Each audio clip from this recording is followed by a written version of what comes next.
Not yet. Go. What's up, everybody? Welcome to episode 3 of Side Dish. As always, I'm your bumbling host, Doug Bookie. With me, as always, is my lovely wife and producer, Amy. She's behind the camera. Let me know how the sound is. I got some feedback that the sound for me was a little bit light, so if it sounds good, let me know. And then we're gonna make potatoes O'Brien tonight. So I love breakfast. I really love breakfast for dinner. So we're gonna do that. Thing about potatoes O'Brien is they're not really Irish. They're a concoction of probably the Ore-Ida Corporation to, make things look festive. Potatoes O'Brien obviously are potatoes, onions, red and green peppers. So I've done some pre-chopping tonight to help kind of move things along. We're going to zhuzh it up a little bit. I'm going to add a little garlic. We're going to add a little green onion to the end as well to kind of freshen it. Some fun stuff. Thank you all for your subscriptions. Thank you all for your comments offline and on the website and everything, or on the YouTubes. That really is helpful. Gives me an idea of what you guys want to see, what we're doing here. And so let's get to it. Okay, so a couple of things. You need the recipes that I've read, and when I was looking at this and trying to come together, most likely you're going to want to use a red potato. Red potatoes are not as starchy as a russet, and they are they're a more waxy variety of potatoes. So they're going to hold together better in the pan. If you were to do this with a russet, which you could do, you're going to end up getting more mashed texture because it's going to, the starch and everything's going to fall apart. So what I've done is I've taken 1.5 pounds of red potatoes, and I've gone ahead and pre-chopped them, and I've done them into, basic, very small squares.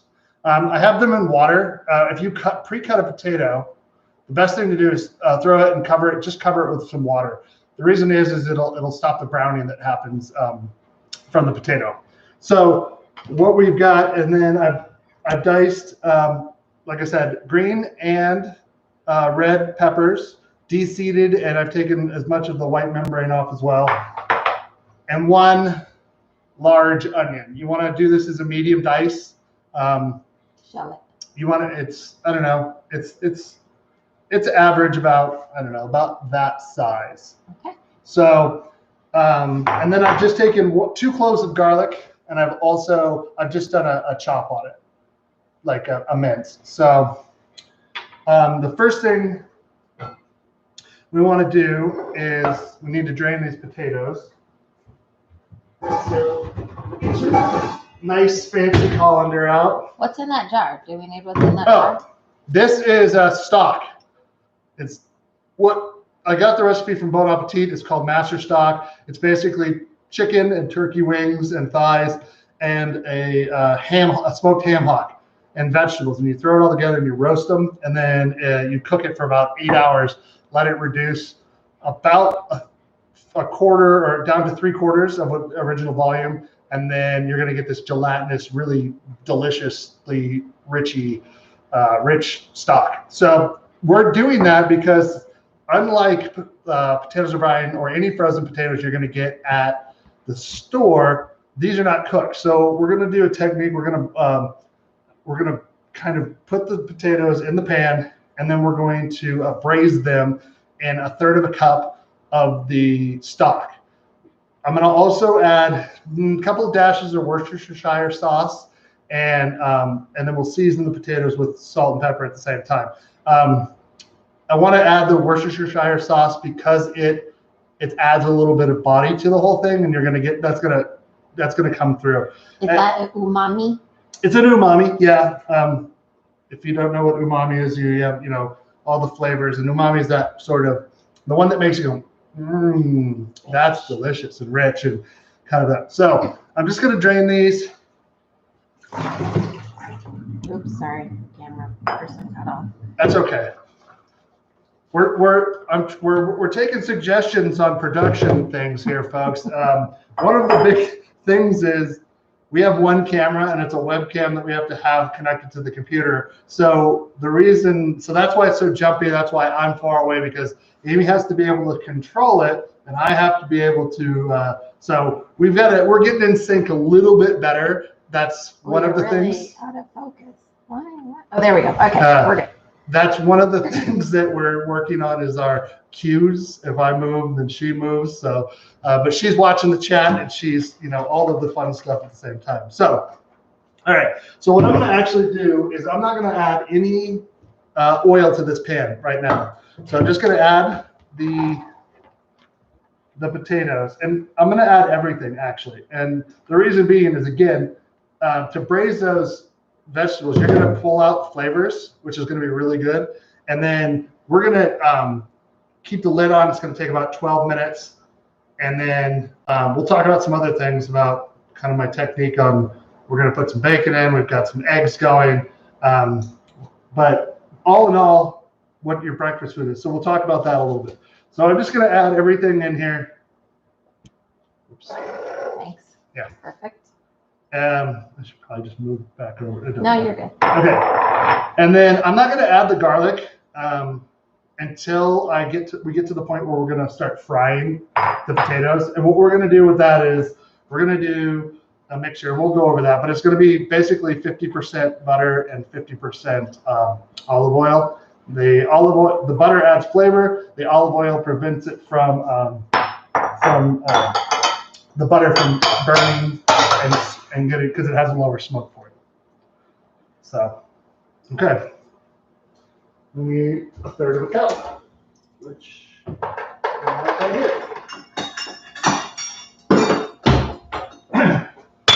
So this, if you've never made your own stock, it's about one of the easiest things you could do. I can this just for longer shelf life, but like I said, this is, oh man, you can really smell like the smokiness of the ham hock, and like it just adds a dimension. Again, that umami that we're talking about, you get that really through in here. So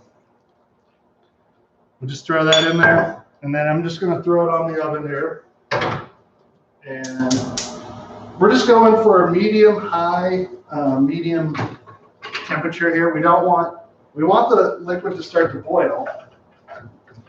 And again, we're going to mix this up. And once we start frying everything, then the potatoes will start to cook a little bit more and take on that crispiness that you normally get from potatoes or fried. So we're just going to let that do its thing real quick. Remember, let's do a little salt and pepper here. I'm not doing a ton of pepper now, just a little bit of flavor. If you want more at the end, you can season it individually. But we do want a good amount of salt, just because it's, we want the flavor to come through. And then I'm going to just find a lid, which we're going to let that it's going to come up, and we're going to go about 12 or so minutes. We'll watch. Medium heat? Medium to medium high heat. Same technique we did with bacon last week when we were using it and in the ingredient. We're going to do the same thing again. I've got an oven set to 425, and we could do a whole show on different bacon side dishes, and we might. But I mean, bacon on its own is one of the best side dishes. What's not to like about it? It's porky and mapley, if you like that. It's delicious. So there's a place where we get breakfast sandwiches that puts lemon pepper on their bacon. Where's that? That's the Daily Bagel. Oh, yeah. And it's so good. Shout out to the Daily Bagel. So while that's kind of coming up to temperature, our stovetop there is weird because it's like, that has 1 through 9 and then high. No, I'm sorry. 1 through 6 and then high. and then boil the hell out of it. And if you don't get it like at 5 or 6, it's like the temperatures never gets hot, and then it all of a sudden. So I'm only gonna actually do like, let's see, 4 of these, which is about half. Yeah, I'm gonna cut the ends off. Okay. Sorry. You want to cut these. You got these little raggedy ends off, so you just kind of square them up a little bit, and then oops, that's a little guy down here. If you got any floppy guys, are you throwing all of the trash on the floor, Doug? No, I have these little bins that I'm using. If you saw that last week, they're like the best thing. So yeah, definitely not throwing things on the floor. Whoops, I went through it. Yeah. So I'm just gonna do like I say, a general. I'm not gonna go too much of a chop on these. It's gonna be, we're gonna wash off. I want to take the tips off and just give it a little wash. Now, if you live in a regular house that the water gets cold, unlike my house, you always want to rinse your vegetables, and anything else in cold water. Warm water is going to start any kind of warm or hot water. You probably could do it in lukewarm water, but hot water is like, you don't want to do that. You could wilt like greens and that kind of stuff just from the heat alone. So again, we're just doing a nice like basic chop here. Nothing that's going to be too crazy. Sometimes potatoes o'Brien, and like in the description I said, they're a favorite of ours here, mostly because they're so versatile in terms of we can eat them. You can eat them for any meal actually, but breakfast they're really good. Like I said, I like to zhuzh them up. That word was used this week, and then there was a debate on how do you spell it. Oh, that's a good question. So how do you think you spell the word zhuzh? It's not with a J, that's for sure. Is there an umlaut in it? Is there, I don't know. What do you guys think how do you spell zhuzh? Like I'm going to zhuzh it up. I have the answer, but as the person who video I was watching talked about it, I also don't believe that's the way it should be spelled. But where did the answer come from? Like Webster's Dictionary or what? No, this person's theory. No, this was Claire Stafford's from BA's Test Kitchen. She used it. They were doing boxed brownies, how to make boxed brownies better, which we have a great recipe for that. It's pretty dang good.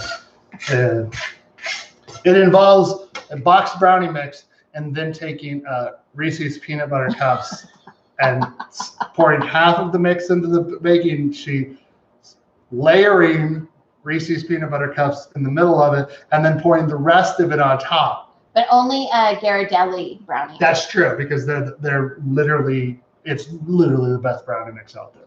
When you're done, so good.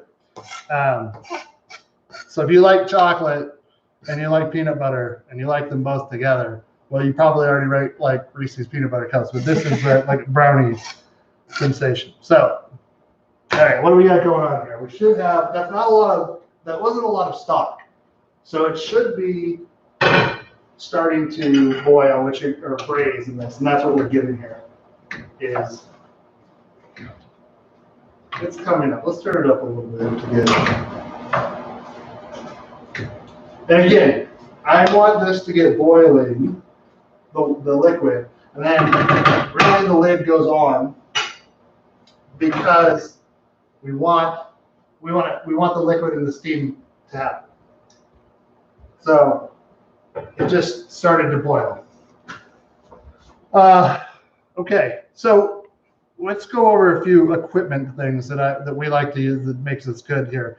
A good set of mixing bowls. I think these are Pyrex, right? Or Anchor or somebody? No, these are Pyrex. So I think so. Anyway, these are stackable bowls. They're glass. They're really durable. We have 2 sets since we combined households when my mother-in-law moved in with us. We use them all the time for our mixing.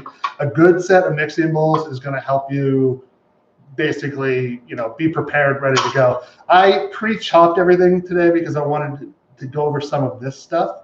And that is, so get yourself a good set of mixing bowls. Get yourself a good set of measuring cups. This is Anchor brand, but Pyrex makes, the same thing. This is a 1 cup. So if you can, get a 1 cup, a 2 cup, a 4 cup, and an 8 cup. They make 6 cups ones just in case, but obviously if you have an 8 cup, you have a 6 cup one, and so forth. Okay, but that one's printed on it, and so you don't really want that. You want the ones that are etched. Yeah. Because the printing, unless you hand wash it, the printing comes off. That's right. That's exactly right. So you can also look at, like I said, we have an etched one. Yeah. So.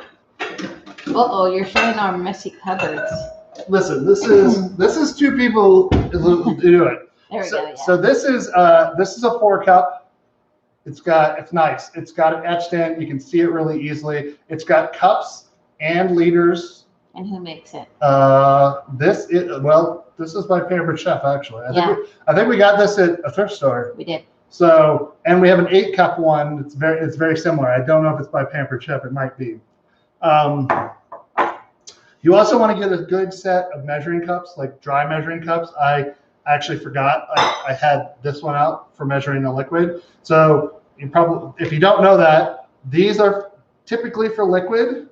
These are typically for dry goods or things like that. You can use them interchangeably, but they're sort of designed, as you can see, like flat top, spout for pouring. You want to go ahead and make sure that you're doing that. Good amount of cutting boards. We have a drawer full. We have a drawer full. We have a drawer just for cutting boards. We have wood ones. We have small ones. Mostly are plastic. These are IKEA. They're a 6-pack. They're cheap. They're really durable. Overall, the dishwasher safe. So you can definitely make sure of that. And then the other thing, this is you want a good chef's knife. I like this one. I think this is an 8-inch. This is from Alizola. Is that the one we got in Napa? No, this is the one we got. You ordered online for me. Oh. From Amazon. I'm fancy. Yeah, it's got good balance. It's got good blade. The nice thing about this is I just sharpened this one today, and it's crazy. The blade is so thin. It's really good for slicing and chopping. So you can have that. We also have, this is a 10-inch, and actually, no, this is also an 8-inch. This is a Wusthof classic. It's good. You can see it's got wedges and things like that, but it's heavier. It's got more. This will be good for chopping more than slicing. And then I recently bought this, which is a Wusthof. It's a slicing vegetable cleaver. You don't really want to use this for like chopping bone and stuff like that because the blade is too thin for that. But you can use it. It is really good for chopping vegetables. So keep that in mind. The other thing that we've got that I have a good apron. That's always nice to have. I thought this is Although everyone says it looks like you're wearing overalls. Yeah, so I'm not wearing overalls. Let's just address that. It's an apron. See, look, it comes up. So now maybe it looks like I'm wearing a denim dress and I've just flashed you, but that's not the case.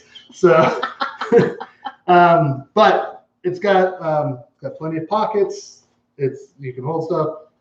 It's got good. It's got a lot of pocket space, and it's got a little like belt loop for holding your towel, which if you're like me, you're constantly wiping, especially when I'm baking. I'll go to bed and on the back side, I will have floured handprints from me going, okay, let's move on to whatever next we're doing.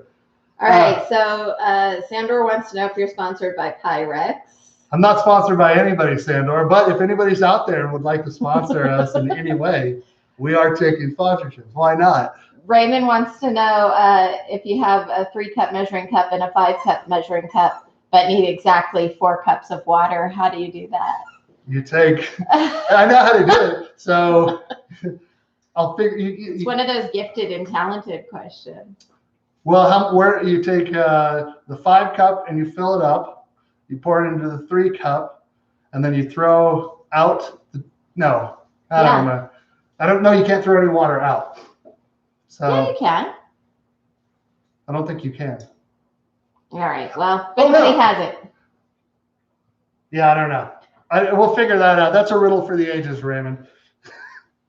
And Adriana says she thinks zhuzh has those phonetic symbols that look like a cross between an A, a J, and a cursive Z, like our alphabet just can't handle that word. It really probably, that's what you think, right? But I believe look it up, somebody look it up and correct me if I'm wrong if this is it. But I think it's ZHOOSH. Zhuzh. Zhuzh. No, I don't think. I don't think that's it, but that's how it was explained to me on the video I watched. If it's not correct, well, we'll move on. Sandor says you just go to the 4 cup line on the 5 cup measuring cup. Well, that is the way you do it. Cheater. I mean, I think that don't you have to have? Are you going to put that bacon in? Because I'm getting worried about the bacon. Well, this says 15 more minutes after okay. this, so we're around there. We're gonna That's what we want. It's really steamy. The potatoes are starting to take some. They're starting to lighten and cook a little bit. The vegetables are good, so we're gonna stir this a little bit.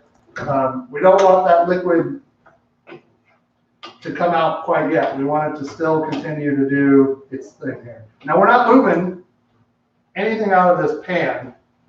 That's also the nice part about this. Can we see what that looks like? Can you bring it over here? I sure can, team. So that's basically what. It's not breaking up at all. No. And that's because of those potatoes. Again, waxy varieties potatoes like red potatoes. They're going to give you a better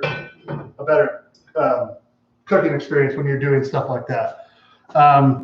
Speaking of pans, this is we have a lot of big pans here because I don't know how to cook. My mother only taught me how to cook for large numbers of people. So I still translate that to 3 people, and then we just eat for days on the same food. But I like to have, this is I think a 12-inch fry, non-stick. I think it's Teflon that we bought. And then the other thing, go out and get yourself a good cast iron. It's gonna take some time to season it. There's plenty of videos online on how to do that. But once you do it, this will be your best pan. Did you buy that new or at a thrift store? I bought this new because we've been looking at thrift stores and they're hard to find big size. Yeah. So, but if you find any in the woods, cast iron never goes bad. You can just wash it. What if it's all rusty? Then you put it in and you use some scouring pads and you get the rust out of it, and then you can bring it back. From this being completely covered in rust, you can bring it back. So this is also this is a 10-inch, so very good. This also doubles as my bread making. I used to use a large Dutch oven. This is a Cuisinart Dutch oven. Or you can, like Crusade, we also have that. But, and then you put the lid on it. Or Lodge. Lodge is also good. But the problem is that if you're taking a loaf of bread and you're trying to stick it in there, this happens. Because it's hot when you put it in. Yeah, it always is hot, so you're burning yourself. So a genius on the internet had this, and then he just went, you can buy sets of the cast iron in which they come back online. But I mean, literally, you just set it on top, and now you have the dome that you want, and that's good. So I recommend a good Dutch oven, good cast iron. I mean, if you want some big pots, stock pots. Pasta deserves space. So you want to have a big stock pot. Also, if you're making stock like I am, you need the pot that it's named after, stock pot. This is a heavy bottomed one. It's a stainless steel.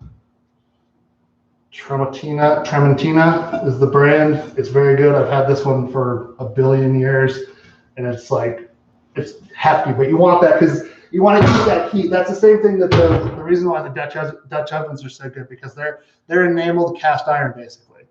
So the cast iron goes in and then it heats up and it keeps the heat really well. So that's why it's good for baking as well, because you've got that. So, all right. So this has been going for a while. Now we're just I'm gonna take the lid off now, because there's plenty of liquid in here. The vegetables have released liquid, and the potatoes are, When you're stirring, I don't hear that raw vegetable sound anymore. Yeah, it's going to be cooked through. Now, so this is the last piece of equipment I think you should have if you're going to be cooking anything. This is a thermopen. It's an instant read thermometer. Thermopen. This is by ThermoWorks. It's actually, this is the Thermopop from ThermoWorks, but it was a Christmas present from your mother-in-law. It was. Instant. You want this because if you're cooking something, it's really good to, you get the temperature almost within 2 seconds, pretty exact. So if you're doing a lot of big stuff, you can just poke and go. It also has a nice, poke and go. Thanks. My wife is a child. Okay, so the potatoes I can poke all the way through, and they're really good. So now what we're going to do is we're just going to let the temperature, or now that the lid's off, all that liquid that we had in there that was being kept in place by the lid is going to start to evaporate off.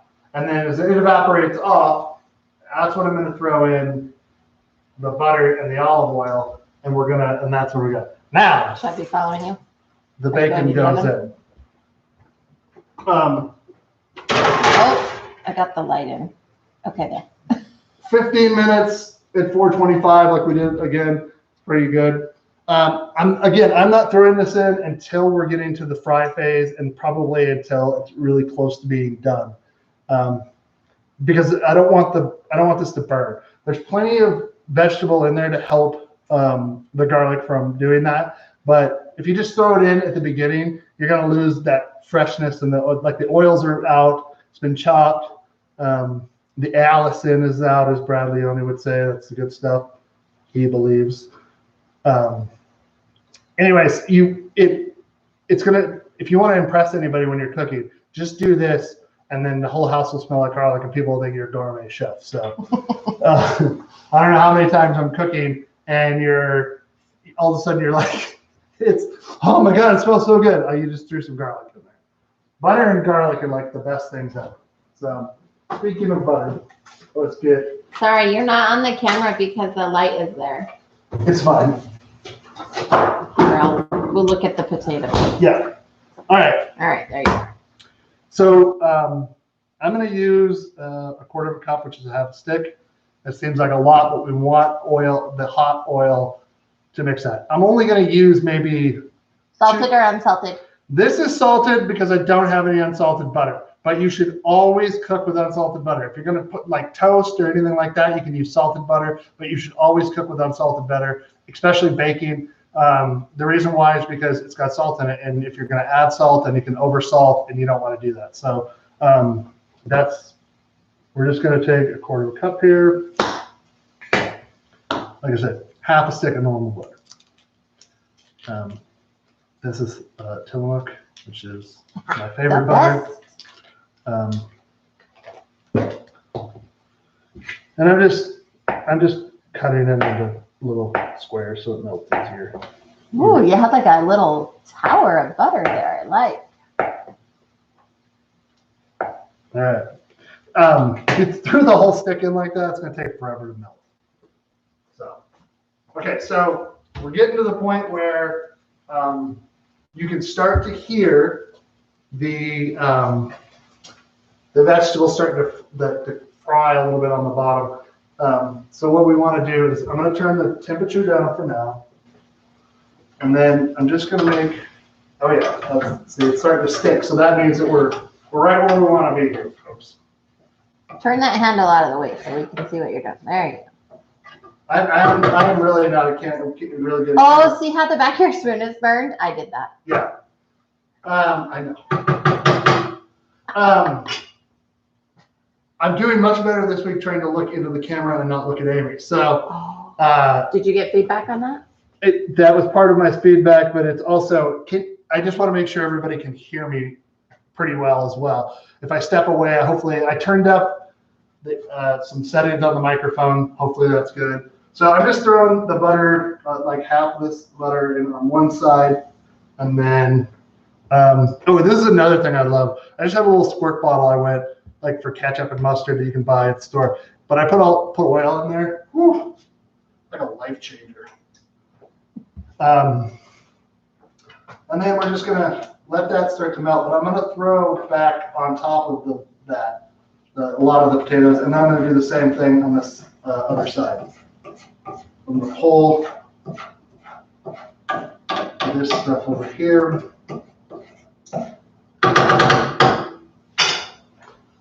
And then we're just gonna start to melt the butter.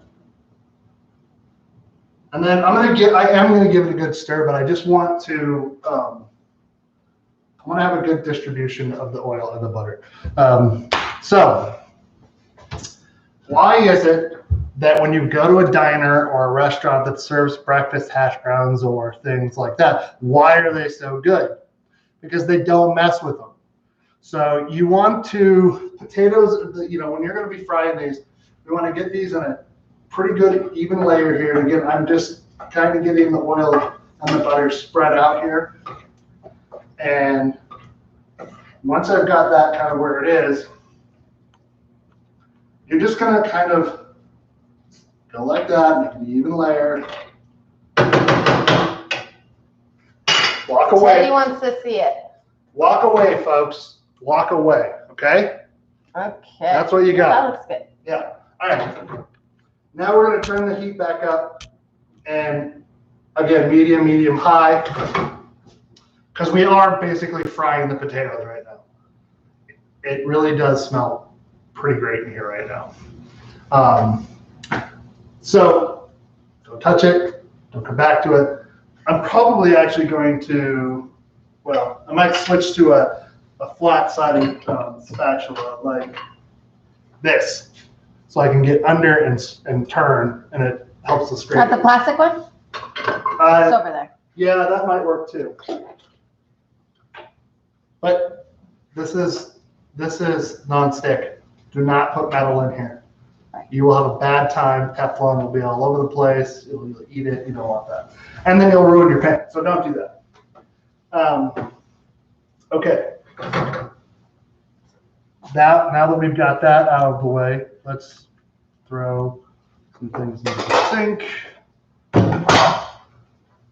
Ooh, this is a good thing to look at. Okay, so if you can see that, that white stuff in the bottom of here, that's the starch from the potatoes. If you were using like russets, that would be, it's so much. You could save this. You could like dry it out. You could use it's like potato starch, so you could like use it as a thickener. If you have any left in here, like if you were making a soup or a stew with your potatoes and you were soaking them before you did it, you could actually add that to your soup or stew, and it would help as a thickener, especially because it's concentrated, more concentrated than it would be releasing from the potatoes. That's why if you put like a potato soup or something like that, it thickens up a little bit more than regular soups because of the starch it releases. How do you guys store your green onions? Do you just keep them in the crisper? Do you keep them, in a bag? Do you put them in a little bit of water so that the roots get some liquid and help keep them stiff? Put in the comments what you guys or whatever or in the chat what you guys think it is. Yeah, so we're gonna do that. The other thing I want to talk about is like what are we going to do next? I know we talked about like a few Hungarian stuffed cabbage, hot German potato salad, but maybe I'll do like a lunch side dish, and we'll work through like the different meals of the day. So if you've got like a favorite dish that you want, put it in the comments of this video when it goes up, or put it in the chat or whatever, and then we can do that. Yes. Reno Colt 22 says crisper in a Ziploc bag wrapped in a paper towel. Oh, excellent. Let's. Teddy says steal them, of course. I don't know what that means. Wrapped in a paper towel, wet paper towel in a plastic bag in a crisper, huh? Yep. Also, welcome Reno Colt 22. 22. Okay. So let's do that. I'm never good at, like, you end up with like after a while floppy. Teddy thought you said score, not store. Oh. I don't think that paper towel or that Ziploc is big enough. You need a biggie. Oh, well, that's probably true. I was just trying to be conservative. Like, what are you going to do? Fold them in half? No, I was just going to do that 1/2 and have it there. All right, let's do this.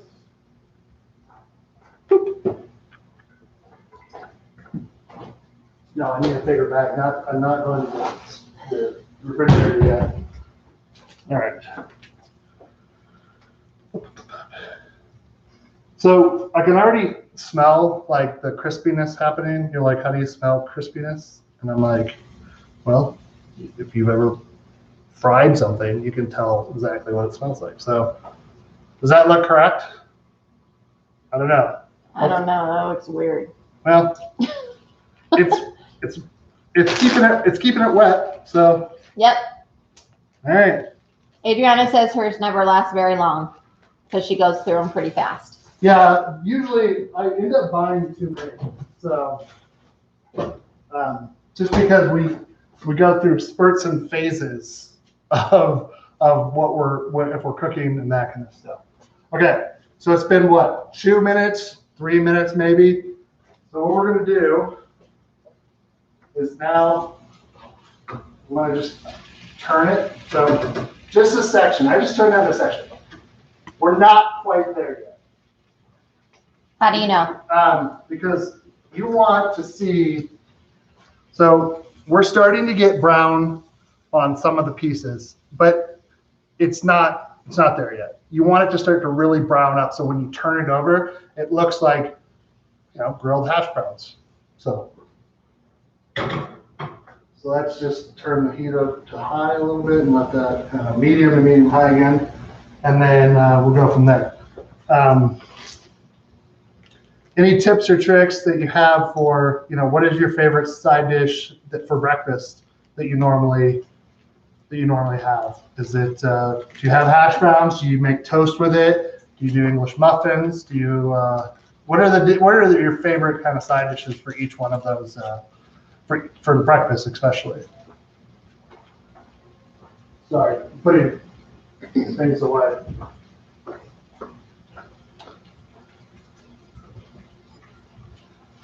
Okay, sorry, no dead air. I'm just trying to, this is going. Okay, so we'll take a look at, I'm gonna remix the eggs. Now, I like fried eggs myself a lot over medium, a little bit runny on the yolk, delicious. My Amy and her mom do not like that. If they're scrambled eggs people or hard eggs. Sometimes her mom does get over easy eggs if we go somewhere but huevos rancheros, I think she used to get them on, or enchiladas montadas. Oh man, those are good.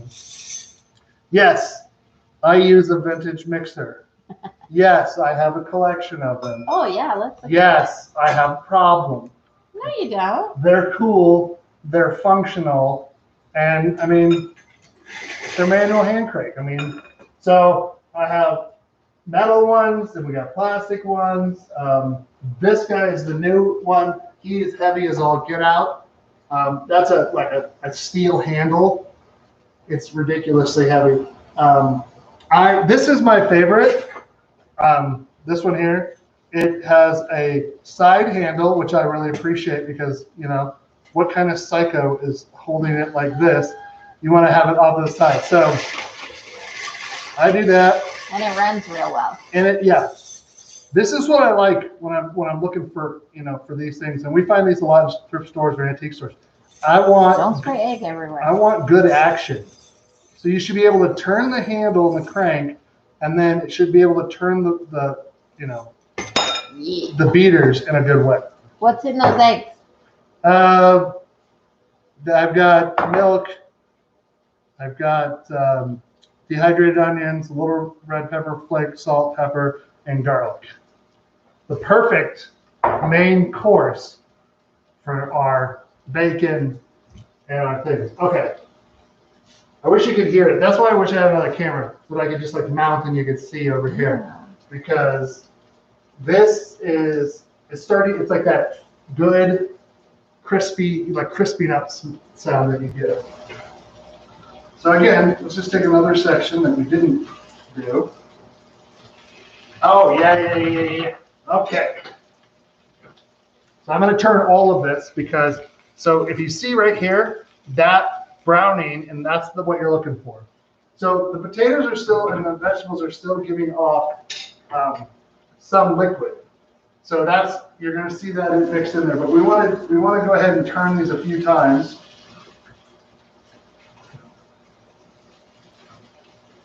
So that we're kind of crisping everything up.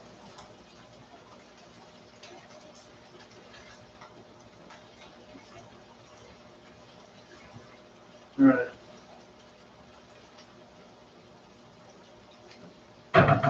And then again, I'm also pushing down a little bit on this so that everything gets good contact. So stuff you want as much surface space. That's why we have this. I really want. Does anybody know a fabricator in the Reno Sparks area that does metal, like will do like a cast iron like cover for this griddle, so I can make it into a griddle. So when I'm making pancakes or I'm making all that, this would be perfect because you got all of the burner sizes are different sizes, and you could have hot zones and cold zones and all that kind of stuff. So it would be really good. So if anybody knows of anybody who does a metal fabrication, let me know. I would like to see what that might cost. Yeah. Also, if anybody is good in the graphics department and would like to design some sort of logo or for a side dish, that'd be awesome. I'm not inclined in that way. Might be able to see what we can get out of it, and then I don't know. I've got just an S right now, and I'm trying to, like a doctor, I'm like, oh my God, I'm sweating so much. I just want to make sure we're trying to build this and grow this, and I appreciate everybody who comes every week and watches it live. And so your feedback is super important to us. It really helps. We've gotten better in terms of making like episodes shorter and go from there. So we're getting to pretty close to being done with this episode here. So speaking of that, let's go ahead and add the garlic, and then we're gonna move it around. So.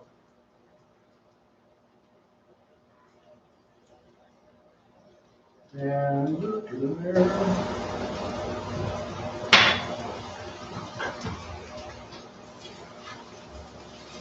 Oh yeah.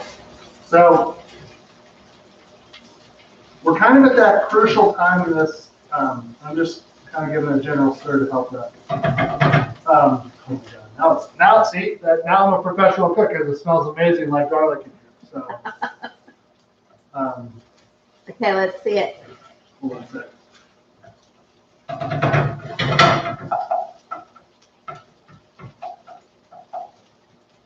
So we're getting to a point now where the potatoes, even these waxy ones, are getting to the end of where their structural integrity is coming apart. But you can see now we've got crispy bits mixed in with soft bits and the veg and the garlic and everything. And we're just going to cook this for like a minute or two more tops because, again, we don't want the garlic to burn. And then when we're done, I'm going to, we need a casserole dish to put it in. fancy. What do we got here? We've got.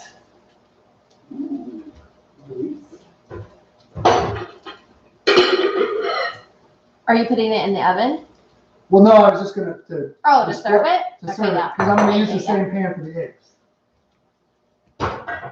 Okay.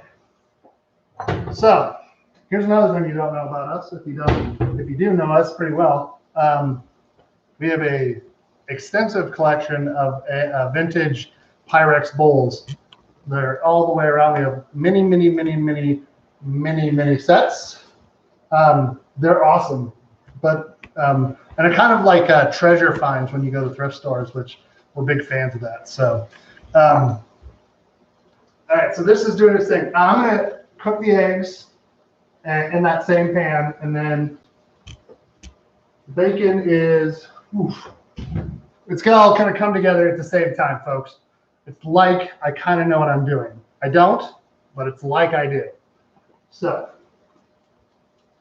I'm going to go ahead right now and just turn off the heat and then let a little bit of the carryover go. And then, now if I wasn't trying to be fancy, I would just serve this directly from the pan. But since we're going to be fancy, again, this is what you're looking for, that just beautiful crispiness. So, all right. And I know you're probably thinking, well, you're going to get rid of that crispiness when you put it in this pan and it's going to steam, but it doesn't matter. You got the flavoring, which is a lot of what we want out of this. I mean, again, if I had a grill space and I was able to keep these on the grill the whole time until I'm ready to serve it, yeah, you're going to get that diner-esque crispiness that you would normally see. But come on, we're not doing that, and you're not going to do that either.